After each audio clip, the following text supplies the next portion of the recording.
அனைவருக்கும் வணக்கம். மீண்டும் உங்களை பேட்டர்ன் பிரேக்கிங் சீரியஸ்க்கு வரவேற்பதில் மிக்க மகிழ்ச்சி. ஸோ இன்னைக்கு நாம் பார்க்க போகிற pattern 33 fear of abandonment.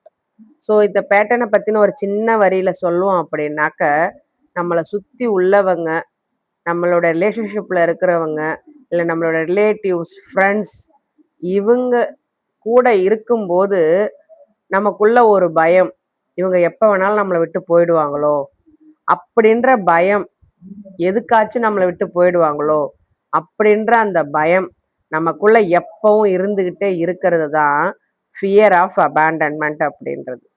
So இந்த பேட்டர்ன் பிரேக்கிங் சீரீஸ் நான் எதுக்காக ஆரம்பிச்சிருக்கேன் அப்படின்னாக்க, நமக்குள்ள குழந்தை பருவ காயங்களாலையும் உணர்வுகளால் நிராகரிக்கப்பட்ட சூழ்நிலையில் நாம் வளர்ந்திருந்தாலும், இல்லை நார்சிஸ்டிக் அபியூஸில் நம்ம பாதிக்கப்பட்டிருந்தாலும், அதன் மூலியமா நமக்குள்ள மறைஞ்சு இருக்கக்கூடிய சர்வைவல் பேட்டர்ன்ஸ் என்னென்ன அப்படின்றத கண்டுபிடிக்கிறதுக்கும், அந்த பேட்டர்ன்ஸை பிரேக் பண்ணி எப்படி அதுலேருந்து நாம் ஹீல் ஆக முடியும் அப்படின்றத தெரிஞ்சுக்கிறதுக்காகத்தான் இந்த பேட்டர்ன் பிரேக்கிங் சீரியஸ் நான் ஆரம்பித்தேன்.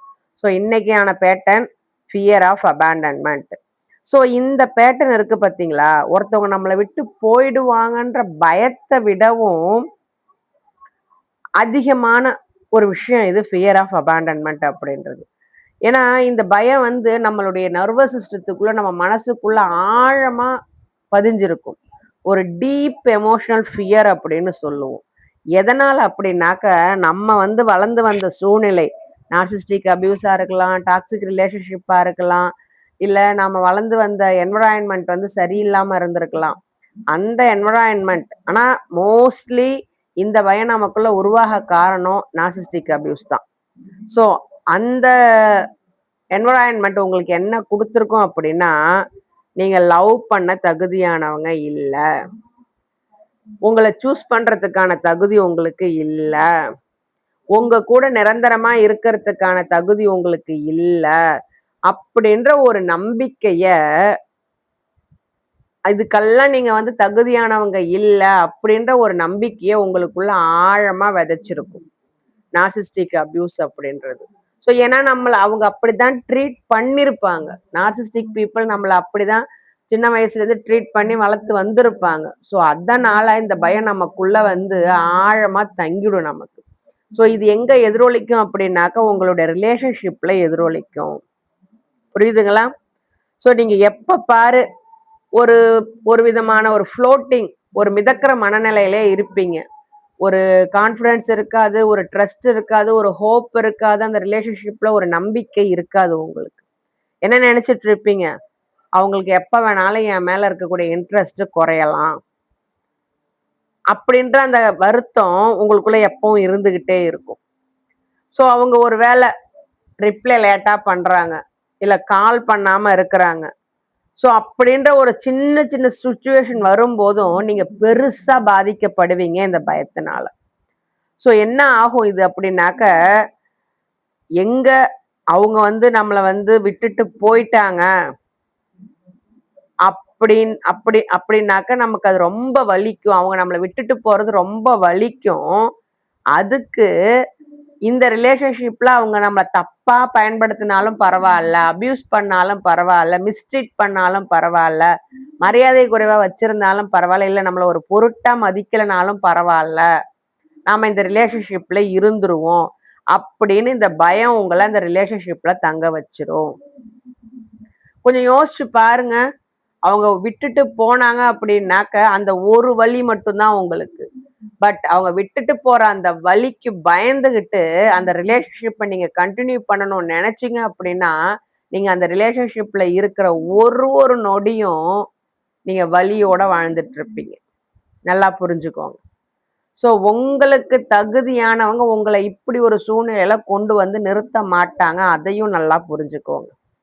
ஸோ இதெல்லாம் நீங்க அனுபவிச்சுட்டு இருக்கீங்க அப்படின்னாக்க, நீங்க தெரிஞ்சுக்க வேண்டிய ஒரு விஷயம், நீங்க ரொம்ப நீடி, டூ நீடி, அதாவது ரொம்ப தேவைகளை எதிர்பார்க்கிற பர்சனும் கிடையாது, டூ சென்சிட்டிவ் பர்சனும் கிடையவே கிடையாது. பட் ஆனா இந்த பயம் உங்களுக்குள்ள கொடுக்கப்பட்டிருக்கு. இது உங்களுடைய உண்மையான பயம் கிடையாது அப்படின்றத நீங்க தெரிஞ்சுக்கணும். ஸோ இன்னைய எபிசோட்ல இந்த பயம் எப்படி உருவாகுது, இது எப்படி நம்ம ரிலேஷன்ஷிப்பை அஃபெக்ட் பண்ணுது, டெய்லி லைஃப் அஃபெக்ட் பண்ணுது. ஸோ இந்த பயத்தை உடைச்சி எப்படி நாம ஹீலாக முடியும், நமக்குள்ள எமோஷனல் சேஃப்டியை பில்ட் பண்ண முடியும், ஒரு ஹெல்தி கனெக்ஷனை நம்மளை சுற்றி உள்ளவங்களுக்குள்ள நாம எப்படி உருவாக்க முடியும் அப்படின்றதான் நான் பார்க்க போறோம். ஸோ இந்த எபிசோட் ஆரம்பிக்கிறதுக்கு முன்னாடியே ஒரு விஷயம் நான் சொல்லிடுறேன். நான் இந்த பயத்தால ரொம்ப பாதிக்கப்பட்டேன். நான் அதிகப்படியா பாதிக்கப்பட்டது இந்த பயத்தால தான். ஸோ அவங்க எனக்கு மேட்ச் கிடையாது, அவங்க எனக்கு டிசர்வ்டு கிடையாது, என்னுடைய அன்புக்கு அவங்க தகுதியானவங்க கிடையாது, என்னோட எஃபோர்ட்டுக்கு அவங்க தகுதியானவங்க கிடையாது. பட் ஆனா அவங்கள நான் லவ் பண்றேன்ற ஒரே காரணத்துக்காக அவங்க மேல நான் அக்கறை காட்டுறேன். அவங்க என்னுடைய ரத்த உறவுகள், அவங்க என்னுடைய ஃப்ரெண்ட்ஸு, அவங்க என்னுடைய ரிலேட்டிவ்ஸ் அப்படின்ற ஒரு காரணத்துக்காகவே அவங்க என்ன அந்த அளவுக்கு அடிமட்ட லெவலுக்கு என்னை ட்ரீட் பண்ணியிருந்தாலும் நான் அவங்கள விட்டு போகக்கூடாது அப்படின்னு நான் நினைச்சிட்டு இருந்தேன். அது மட்டும் இல்லாம அவங்க எங்க என்னை விட்டு போயிட்டாங்க அப்படின்னாக்கா நான் அனாதையா ஃபீல் பண்ணுவனோ அப்படின்ற பயத்தினால அவங்க கொடுக்குற அத்தனை அபியூஸையுமே பொறுத்துக்கிட்டு நான் இருந்தேன். பட் இப்போ அந்த பயத்தை சுத்தமா நான் உடைச்சி எறிஞ்சிட்டேன். நான் இப்ப என்கிட்ட இருக்கிற எந்த ரிலேஷன்ஷிப்லயுமே எனக்கு அந்த பயம் கிடையவே கிடையாது. போகணும்னு நினைக்கிறேன், தாராளமா போ. நீ போகணும்னு எடுக்கிற முடிவு உன் முடிவு. அதுக்கு நான் பயந்துட்டு இருக்கணும்னு அவசியம் கிடையாது. உன்னை இங்க தங்க வைக்கணும் அப்படின்றதுக்காக நான் என்ன சுருக்கிக்கணும்னு அவசியம் கிடையாது. ஸோ அப்படின்ற மாதிரியான ஒரு மனநிலைக்கு, ஒரு ஹீலிங்க்கு நான் வந்ததுக்கு அப்புறமேலுக்கு உண்மையான கனெக்ஷன் மட்டும்தான் என் கூட இருக்குது. என்னை வச்சு அவங்க எப்படி சொல்றது, என்னுடைய அன்பை பயன்படுத்திக்கலாம், என்னை அட்வான்டேஜா எடுத்துக்கலாம்னு நினைச்சவங்களுக்கு என்னுடைய பயம் போனது அவங்களுக்கு ஒரு பெரிய ஏமாற்றமா போயிடுச்சு. புரியுதுங்களா? ஸோ இந்த பயம் எப்படி உருவாகுது அதை முதல்ல நாம தெரிஞ்சுப்போம்.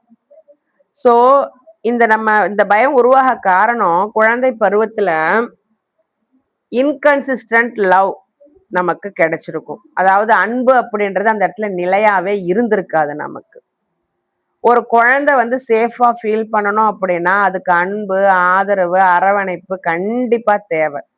அதுவும் கான்ஸ்டன்டா ரெகுலரா தேவை. பட் அது இல்லாம போச்சு அப்படின்னா அந்த குழந்தைக்குள்ள இந்த ஃபியர் ஆஃப் அபாண்டன்மெண்ட் அப்படின்ற இந்த பயம் பேட்டர்ன் உருவாக ஆரம்பிக்கும்.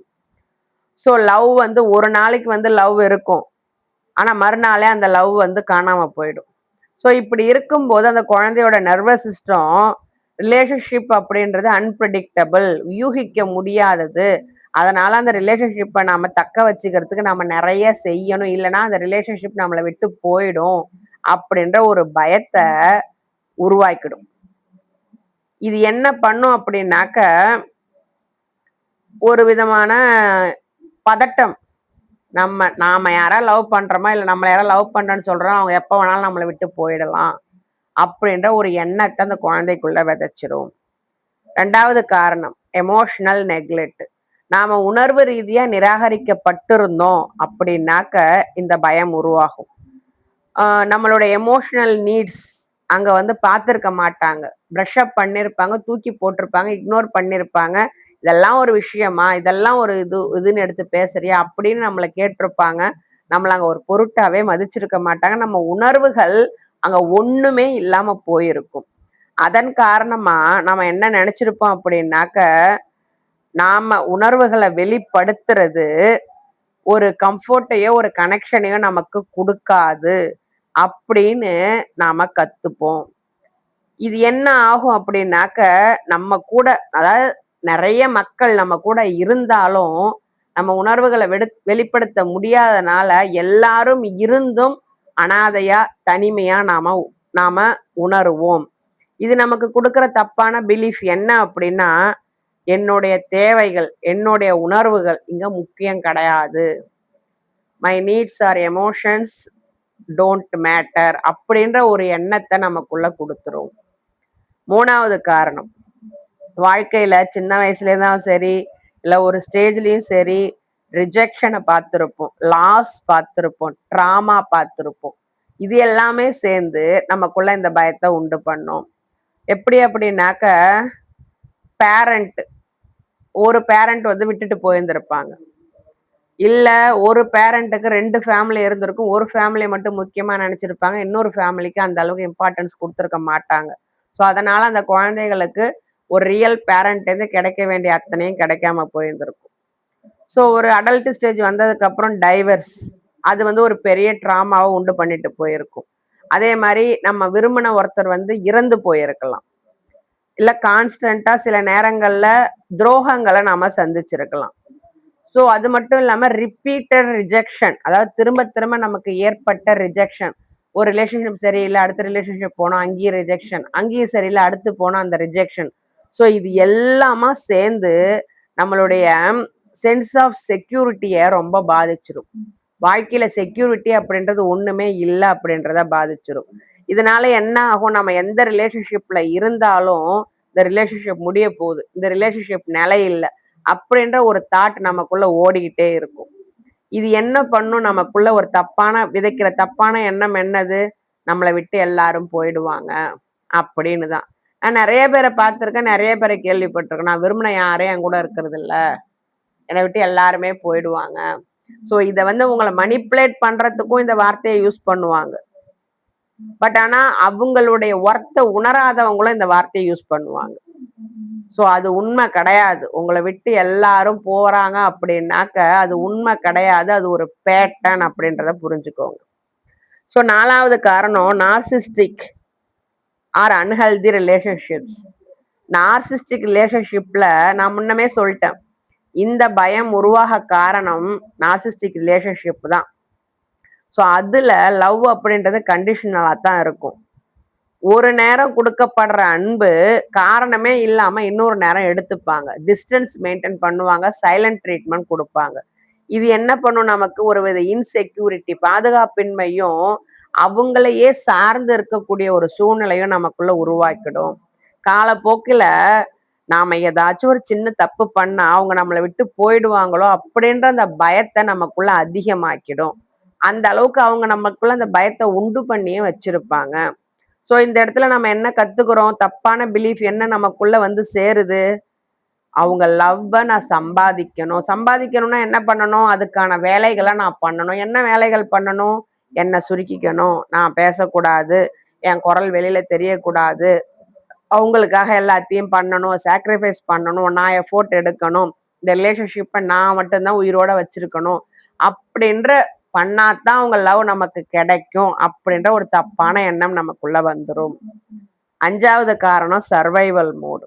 ஸோ ஃபியர் ஆஃப் அபாண்டன்மெண்ட் அப்படின்றது பர்சனாலிட்டி கிடையவே கிடையாது. நல்லா புரிஞ்சுக்கோங்க.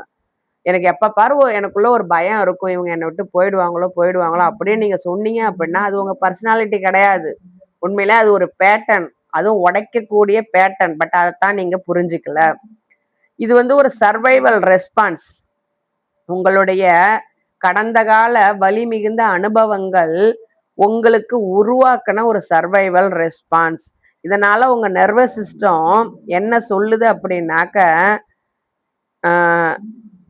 ஒரு கனெக்ஷன், அதாவது ஒரு அன்ஹெல்தி ரிலேஷன்ஷிப்ல நீங்க இருந்தாலும் இல்ல ஒரு ஹெல்தியான ரிலேஷன்ஷிப்ல இருந்தாலும் நீங்க அந்த அபியூஸ அனுபவிக்கிறது சேஃபா நினைப்பீங்க, பட் தனியா போறது பயப்படுவீங்க. நான் சொல்றது புரியுதுங்களா?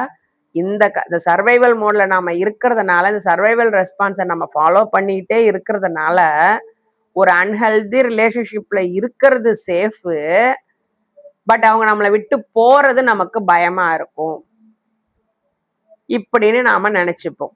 ஸோ இந்த 5 காரணங்கள் தான் இந்த ஃபியர் ஆஃப் அபாண்டன்மெண்ட் உருவாக காரணம். இன்கன்சிஸ்டன்ட் லவ் குழந்தை பருவத்துல, emotional neglect, rejection, loss, trauma, narcissistic or unhealthy relationship, survival mode. Okay, இந்த பேட்டர்ன் நம்ம லைஃப் ஸ்டைலையும் நம்ம ரிலேஷன்ஷிப்பையும் எப்படி பாதிக்குது? முதல் பாதிப்பு, நாம பீப்புள் ப்ளீசரா மாறிடுவோம். மற்றவங்களுடைய தேவைகளை முன்னிறுத்தினா மட்டும்தான் அவங்க நம்ம கூட இருப்பாங்க. நாம நம்ம தேவைகளை கவனிச்சுக்கிட்டோம் அப்படின்னா நம்மளை விட்டு அவங்க போயிடுவாங்க. அதனால நம்ம யாருக்கும் நோ சொல்லக்கூடாது.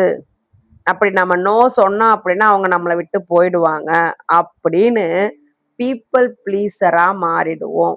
முதல் பாதிப்பு. ரெண்டாவது பாதிப்பு, அந்த ரிலேஷன்ஷிப்ல நமக்கு நிம்மதின்றது இருக்கவே இருக்காது. எப்ப பாரு ஒரு வித ஓவர் திங்கிங்ல இருப்போம். இவங்க இதை செஞ்சா விட்டுட்டு போயிடுவாங்களா, நம்ம அதை செஞ்சா விட்டுட்டு போயிடுவாங்களா, நம்ம இப்படி இருக்கலாமா அப்படி இருக்கலாமா அப்படின்ற மாதிரி நம்மளை நாமளே ஓவர் திங்கிங் பண்ண ஆரம்பிச்சிருவோம். கான்வர்சேஷனை ரிப்ளை பண்ணிட்டே இருப்போம். அவங்கள்ட்ட பேச போனாலும் பேசிட்டு வந்தாலும் அதை ரிப்ளை பண்ணிட்டே இருப்போம். அவங்க அனுப்புற டெக்ஸ்ட் மெசேஜ் அனலைஸ் பண்ணிட்டே இருப்போம். அவங்களுடைய முக பாவனைகள், ஐயோ இப்படி இருக்காங்களே அப்ப ஏதோ பிரச்சனையா இருக்கா, நாம ஏதாவது தப்பு பண்ணலாமா, அந்த தப்பை எப்படி சரி பண்ணலாம், தப்பே பண்ணலாம் அதை எப்படி சரி பண்ணலாம் அப்படின்ற யோசனை. ஸோ நாம என்ன பண்ணுவோம் அப்படின்னா, நம்ம ஏதோ சொன்னது தப்பாயிடுச்சோ இல்லை நம்ம செஞ்சது ஏதோ தப்பாயிடுச்சோ அப்படின்னு ஒரு வித ஓவர் திங்கிங் நமக்கு அதிகமா இருக்கும். ஸோ நாம ஏதாவது பண்ணல அப்படின்னாலும் நம்ம மைண்ட் என்ன பண்ணும், ரிஜெக்ஷனுக்கான காரணம் ஏதாவது இருக்கா அப்படின்னு தேடிக்கிட்டே இருக்கும். ஸோ இந்த ஓவர் திங்கிங் ரிலேஷன்ஷிப் அப்படின்றது இந்த ரிலேஷன்ஷிப்ல இருக்கும்போது உங்களுக்கு வரக்கூடிய ஓவர் திங்கிங் ரெண்டாவது பாதிப்பு. மூணாவது பாதிப்பு, அது அன்ஹெல்தி ரிலேஷன்ஷிப்ன்றது உங்களுக்கு 100% நல்லாவே தெரியும். பட் ஆனா அதை நீங்க விட்டு போக மாட்டீங்க, அதே இடத்துல இருப்பீங்க. அதுக்கு இந்த பயம்தான் காரணம். இந்த பயத்தால வரக்கூடிய முக்கியமான பாதிப்புகள்ல இதுவும் ஒண்ணு. நீங்க மரியாதை குறைவை தாங்கிப்பீங்க, எமோஷனல் மனிப்புலேஷன் பண்ணுவாங்க தாங்கிப்பீங்க, உங்களை அபியூஸ் பண்ணுவாங்க தாங்கிப்பீங்க. ஏன்னா அந்த ரிலேஷன்ஷிப்பை நீங்க இழக்கிறது அவ்வளோ வலின்னு நினைப்பீங்க. அதுக்கு பதிலு அந்த இடத்துல இருக்கிறதே பரவாயில்ல அப்படின்னு நினைப்பீங்க. நான் சொல்றது புரியுதுங்களா? ஸோ அன்ஹெல்தி ரிலேஷன்ஷிப்ல உங்களை இருக்க வைக்கிறது தான் இந்த மூணாவது பாதிப்பு. நாலாவது பாதிப்பு, லூசிங் யுவர் செல்ஃப். நீங்க உங்களை இழந்துருவீங்க, சுத்தமா இழந்துருவீங்க. உங்களுக்கு என்ன வேணும், உங்க நினைப்பு என்ன, உங்க ஆசைகள் என்ன, உங்க கனவுகள் என்ன, நீங்க யாரு அப்படின்றத சுத்தமா இழந்துருவீங்க. ஸோ ஏன்னா உங்களை நீங்க கான்ஸ்டன்டா அவாய்ட் பண்ணிட்டே இருக்கீங்க. உங்களை நீங்க நிராகரிச்சுக்கிட்டே இருக்கும்போது நீங்க யாருன்றதை நீங்க மறந்துடுவீங்க. உங்க ஒப்பீனியன்ஸை வெளியில சொல்லவே மாட்டீங்க. உங்க எமோஷன்ஸை சப்ரஸ் பண்ணிக்கிட்டே இருப்பீங்க.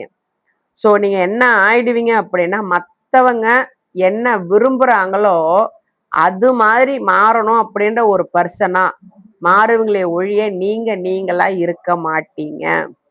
உங்களுடைய சுயம் அப்படின்றது உங்களை விட்டு போயிடும். ஸோ இது நாலாவது பாதிப்பு. அஞ்சாவது பாதிப்பு, உங்களுக்குள்ள பதட்டம் எப்பவும் இருந்துகிட்டே இருக்கும். கான்ஸ்டன்ட் ஆன்சைட்டி இருந்துகிட்டே இருக்கும். ஏன்னா ஹெல்தியான ரிலேஷன்ஷிப் கூட உங்களுக்கு ஸ்ட்ரெஸ்ஃபுல்லா தோணும். நீங்க என்ன பண்ணுவீங்க, எப்ப பாரு ஏதோ ஒரு தப்பு நடக்க போகுது, ஏதோ ஒண்ணு நடக்க போகுது, இப்ப நான் சிரிச்சுட்டேன்னா உடனே அடுத்து கவலை வரப்போகுது அப்படின்ற மாதிரி. ஸோ அந்த கனெக்ஷனை அந்த ப்ரெசன்ஸை என்ஜாய் பண்றதுக்கு பதிலா உங்க மைண்டு கான்ஸ்டன்டா ஏதோ ஒரு தப்பை தேடிக்கிட்டே இருக்கும். அதுக்கு உங்க பதட்டம் முக்கிய காரணமா இருக்கும். ஸோ உங்களுக்கு அமைதி அப்படின்றது டெம்பரவரியா தான் இருக்கும். நான் இப்ப சிரிக்கிறேன்னா அடுத்து உடனே அழுவேன், இப்படிதான் நினைப்பீங்க. அது அவ்வளோ பெரிய பொய்யுங்க. முதல்ல அந்த பொய்யை தூக்கி போடுங்க. உங்க நர்வஸ் சிஸ்டம் அப்படின்றது என்ன பண்ணும், இந்த இடத்துல அமைதிய சேஃபா எண்ணவே எண்ணாது. திரும்ப எங்கேயாவது ஒரு பிரச்சனை இருக்குதா, எங்கேயாவது ஒரு கலவரம் இருக்குதா, அதை நீ இப்பயே பார்க்கணும் அப்படின்ற மாதிரியான அந்த பதட்டத்தை கொடுத்துக்கிட்டே இருக்கும் உங்களுக்கு. ஸோ இதனால உங்களுடைய உடலுக்கும் பாதிப்புகள் நிறைய ஏற்படும். ஸோ இந்த பாதிப்புகள் தான் இந்த பேட்டர்னால உருவாகக்கூடியது. முதல் பாதிப்பு பீப்புள் பிளீசிங், ரெண்டாவது ஓவர் திங்கிங், மூணாவது அன்ஹெல்தி ரிலேஷன்ஷிப்ல நீங்க தங்கி இருக்கிறது, நாலாவது நீங்க உங்களை இழந்துருவீங்க, அஞ்சாவது எப்பவும் கான்ஸ்டன்ட் ஆன்சைட்டி உங்களை தொத்திக்கிட்டே இருக்கும். சரிங்க, இப்போ நாம இது எப்படி உருவாகுது, அதனால என்ன பாதிப்புகள் பார்த்துட்டோம். இதுல இருந்து எப்படி வெளியில வரலாம்? அதுல முதல் பாயிண்டா நான் சொல்ல வர்றது, இந்த பயம் எங்கேருந்து வருதுன்னு முதல்ல புரிஞ்சுக்கோங்க. ஹீலிங் அப்படின்றது இந்த பயத்தை புரிஞ்சுக்க நீங்க ஆரம்பிக்கும் போதுதான் இங்க ஹீலிங் ஸ்டார்ட் ஆக ஆரம்பிக்கும். நீங்க இங்க புரிஞ்சுக்க வேண்டிய விஷயம், இந்த பேட்டர்ன், இந்த பயம் உங்களுக்குள்ள வர்றதுக்கு காரணம் உங்களுக்குள்ள ஏதோ தப்பு இருக்குது அப்படின்றதுனால கிடையவே கிடையாது. இது உங்களுடைய எமோஷனல் நீட்ஸ் கான்ஸ்டன்டா நிராகரிக்கப்பட்டது தான் இந்த பயத்துக்கான காரணம். ஸோ யோசிச்சு பாருங்க, சின்ன வயசுலேருந்து நம்ம ஏதாவது ஒருத்தர் சொல்ல போனாக்கா தடுத்து தடுத்து நிறுத்திடுறாங்க. ஸோ காலப்போக்கில் நம்ம என்ன கற்றுப்போம்? நம்ம எதையும் சொல்லக்கூடாது அப்படி தானே கற்றுப்போம். ஸோ அதே மாதிரி ஒருத்தவங்க வந்து சின்ன வயசுலேருந்து அந்த குழந்தை பருவத்தில் உங்களுக்கு அன்பை நீங்கள் எவ்வளோதான் முயற்சி பண்ணாலும் அந்த அன்பு உங்களுக்கு கிடைக்கல. அப்போ என்ன பண்ணுவீங்க நீங்கள்? ஸோ நம்ம இன்னும் நிறைய முயற்சி பண்ணாதான் அவங்கள்ட்ட இந்த அன்பு கிடைக்கும் போல அப்படின்னு தவறான புரிதல் உங்களுக்கு வந்துடும். ஸோ இதை நீங்க சரியா புரிஞ்சுக்கிட்டீங்க, இந்த பயம் எங்கிருந்து வருது அப்படின்றத புரிஞ்சுக்கிட்டீங்க, உங்க மேல எந்த தப்பும் இல்லை அப்படின்றத நீங்க உணரும் போது அந்த இடத்துல ஹீலிங் ஸ்டார்ட் ஆகும். இது முதல் பாயிண்ட். ரெண்டாவது, நீங்க வெளியில உள்ளவங்கள்ட்ட உங்க ரிலேஷன்ஷிப்ல உள்ள பார்ட்னர்கிட்டயோ இல்ல ஃப்ரெண்ட்ஸுகிட்டயோ இல்ல ரிலேட்டிவ்ஸ்கிட்டயோ இல்ல மற்றவங்கள்ட்டயோ உங்களுடைய ரிலேஷன்ஷிப்பை ஸ்ட்ராங் பண்றதுக்கு பதிலா முதல்ல உங்களுக்குள்ள இருக்க உங்களுக்கும் உங்களுக்குமான ரிலேஷன்ஷிப்பை பில்ட் பண்ணுங்க.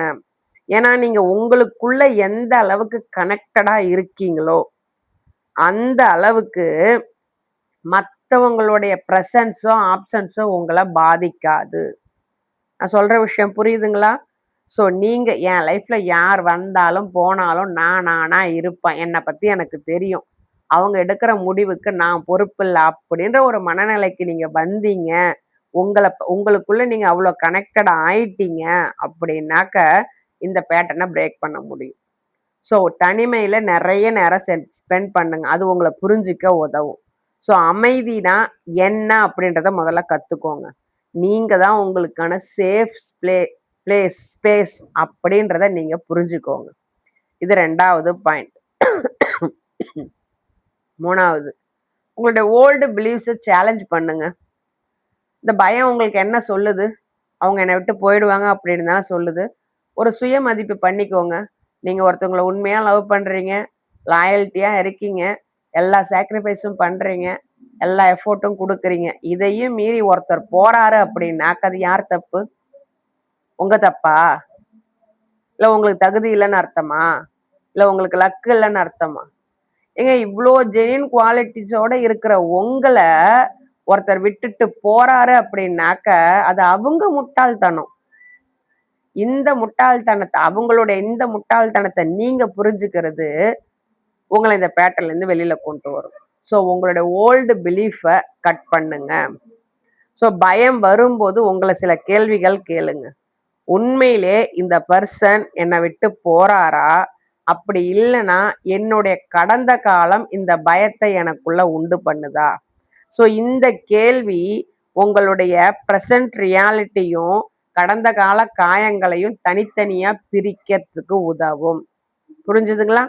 அடுத்து நாலாவது படி, ஹீலிங்கான நாலாவது step, set healthy boundaries.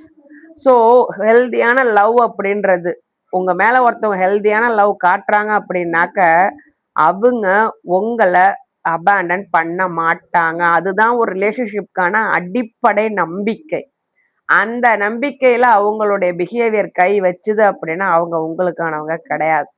So boundaries அங்கே ஹெல்த்தியா போடுங்க. நீங்க உங்களை அபேண்டன் பண்ணாதீங்க. உங்களுடைய தேவைகளை வெளிப்படுத்துங்க. நீங்க வெளிப்படுத்தியும் அதுக்கான சரியான சொல்யூஷன் கொடுக்காம அவங்க விலகி போறாங்க அப்படின்னாக்க அது உங்க தப்பு கிடையாது. குற்ற உணர்வே இல்லாம நோ சொல்லுங்க. கரெக்டான பீப்புள் அப்படின்னா அவங்க நோவை அக்செப்ட் பண்ணுவாங்க, உங்களுடைய தேவைகளை புரிஞ்சுப்பாங்க, உங்க உணர்வுகளை மதிப்பாங்க. ஸோ இது எதுக்குமே உண்மையான அக்கறை காட்டாத ஒருத்தரா இருந்தாரு அப்படின்னாக்க அவங்க உங்களுக்கானவங்க கிடையாது. இது அத்தனையுமே உங்களை மாத்திக்க சொல்லுவாங்க. ஸோ உங்களுடைய பவுண்டரிஸை நீங்க எவ்வளோ ஹெல்த்தியா செட் பண்றீங்களோ அந்த இடத்துல இந்த பேட்டர்னை உடைக்கிறதுக்கான ஹீலிங் ஸ்டார்ட் ஆகும். அடுத்த அஞ்சாவது பாயிண்டா நான் சொல்றது, செக்யூர் ரிலேஷன்ஷிப்பை சூஸ் பண்ணுங்க. ஒரு ரிலேஷன்ஷிப் உங்களுக்கு அமைதியை கொடுக்கணும், உங்களை மதிக்கணும். பட் நீங்க உங்களை பொறுத்து போக வைக்கக்கூடாது, உங்களை மாற்ற சொல்லக்கூடாது, உங்களை நீங்க இழக்கிற அளவுக்கு அந்த ரிலேஷன்ஷிப் மாறக்கூடாது. எமோஷ்னலா ஹெல்தியான பீப்புள் தான் நம்ம கிட்ட கன்சிஸ்டண்டா லவ்வை காட்டுவாங்க. ஆனஸ்டியா நம்ம கிட்ட கம்யூனிகேட் பண்ணுவாங்க. நம்ம ஒர்த்த அவங்க கொஸ்டின் பண்ணவே மாட்டாங்க. இதெல்லாம் எங்க நடக்குதோ அதுதான் ஹெல்தியான செக்யூரான ரிலேஷன்ஷிப். ஹீலிங் அப்படின்றது உங்களுடைய நர்வஸ் சிஸ்டம் எப்போ சேஃபா ஃபீல் பண்ணுதோ, எந்த இடத்துல ஸ்டேபிளான ரிலேஷன்ஷிப் இருக்கோ அப்பதான் அந்த இடத்துல ஹீலிங் தொடங்கும். அடுத்து 6வது பாயிண்டா நான் சொல்றது, உங்க ஒர்த்தை நீங்க எப்பவும் ஞாபகம் வச்சுக்கோங்க. உங்களுடைய வேல்யூ அப்படின்றது ஒருத்தர் உங்க கூட தங்குறதுனாலயோ விட்டுட்டு போறதுனாலயோ கண்டிப்பா மாறாது, கண்டிப்பா அடியும் படாது. நீங்க லவ்வுக்கு ஒர்த்தானவங்க, ரெஸ்பெக்டுக்கு ஒர்த்தானவங்க, இந்த உலகத்துல வாழறதுக்கு ஒர்த்தானவங்க. நீங்க இருக்கிறதுனால சிம்பிளா நீங்க இருக்கிறீங்க அப்படின்னா, இந்த உலகத்துல வாழறீங்க அப்படின்னா நீங்க எல்லாத்துக்குமே ஒர்த்தானவங்க. ஸோ அவங்க இருக்கிறதோ விட்டுட்டு போறதோ உங்க ஒர்த்தை எந்த வகையிலையும் பாதிக்காது அப்படின்ற உண்மையை எப்பவும் ஞாபகம் வச்சுக்கோங்க. ஸோ இந்த ஸ்டெப்ஸ் எல்லாம் நீங்க ஃபாலோ பண்ணீங்க அப்படின்னாக்க இந்த பேட்டர்னை உங்களால பிரேக் பண்ண முடியும். முதல்ல இந்த பயம் எங்கேருந்து வருதுன்னு புரிஞ்சுக்கோங்க. உங்களுக்குள்ள இருக்கக்கூடிய ரிலேஷன்ஷிப்பை சரி பண்ணுங்க. உங்களுடைய ஓல்டு பிலீஃபை சேலஞ்ச் பண்ணுங்க.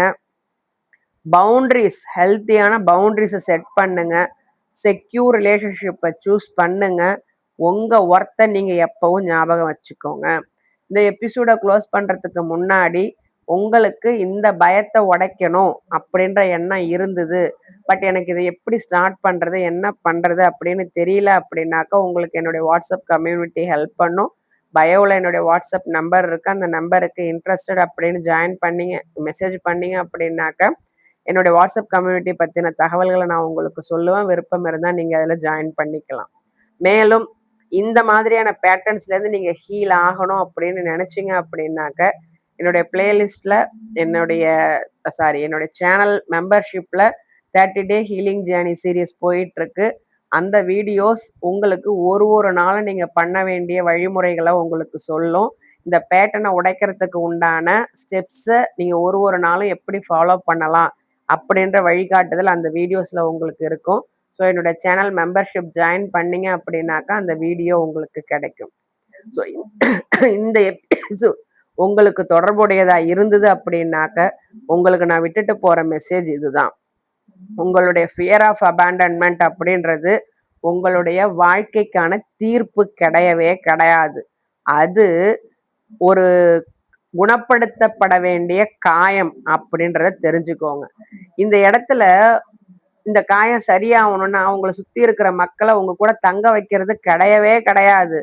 இங்க என்ன முக்கியமான நோக்கம் அப்படின்னாக்க உங்க லைஃப்ல யார் வந்தாலும் போனாலும் நீங்க உங்களை நிராகரிக்க மாட்டீங்க அப்படின்ற எண்ணத்தை வலுப்படுத்துறது மட்டும்தான். நீங்க தான் உங்க சேஃப்டிக்கான ஓன் சோர்ஸ் அப்படின்றத நீங்க புரிஞ்சிக்கும் போது உங்களுக்கு வெளியில லவ்வை சேஸ் பண்றத நிறுத்துவீங்க. ஹெல்தியான ரிலேஷன்ஷிப்பை சூஸ் பண்ண ஆரம்பிப்பீங்க. ஸோ அந்த ஒரு நம்பிக்கையை இந்த எபிசோட் உங்களுக்கு கொடுத்துருந்தது அப்படின்னா அதுதான் என் குரலுக்கான வெற்றி. இந்த எபிசோட் உங்களுக்கு தொடர்புடையதாக இருந்தது அப்படின்னாக்க உங்களுடைய லைக்கும் ஹைப்பும் எனக்கு கொடுங்க. அது இந்த வீடியோ பல பேரை போய் ரீச் ஆகிறதுக்கு உதவி செய்யும். மேலும் இது யாருக்கு தேவைப்படுதோ அவங்களுக்கு ஷேர் பண்ணுங்க. இந்த மாதிரி பேட்டர்ன் பிரேக்கிங் சீரியஸ் நீங்கள் கண்டினியூ பண்ணணும் அப்படின்னாக்கா என்னோட சேனலை சப்ஸ்கிரைப் பண்ணுங்க. ஸோ நான் இந்த எபிசோடை விட்டு போகிறதுக்கு முன்னாடி உங்கள்கிட்ட நான் கேட்டுக்கிறது இதுதான். நீங்கள் நம்ப வேண்டியது இதுதான்.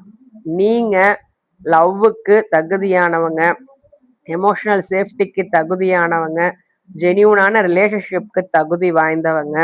இது ஒருத்தர் உங்க கூட இருந்தாலும் விட்டுட்டு போனாலும் எந்த வகையிலையும் பாதிக்காது அப்படின்றத நான் சொல்லி முடிச்சுக்கிறேன். உங்களை அடுத்த வீடியோவில் சந்திக்கிறேன்.